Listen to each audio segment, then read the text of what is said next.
సాంబార్కి కావాల్సిన ingredients: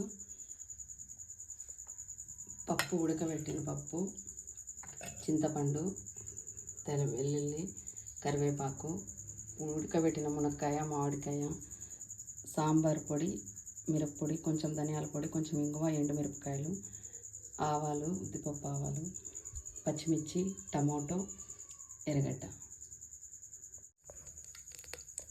oil వేడెక్కాక ఆవాలు, తిరుగుబాటు గింజలు,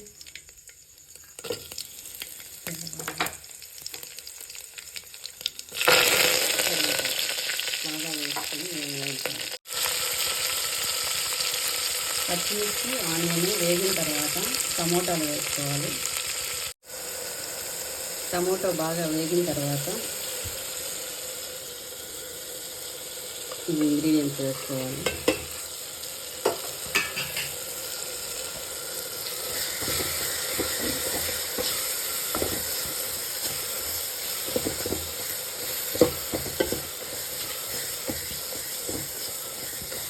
ఇలా వేగిన తర్వాత మెదిపి పెట్టుకున్న పప్పు వేసుకోవాలి.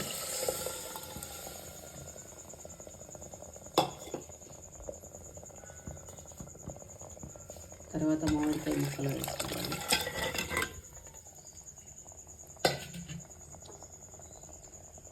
తర్వాత చింతపండు పులుసు వేసుకోవాలి. మనకు కావాల్సిన మునక్కాయ, మామిడికాయ సాంబార్ రెడీ.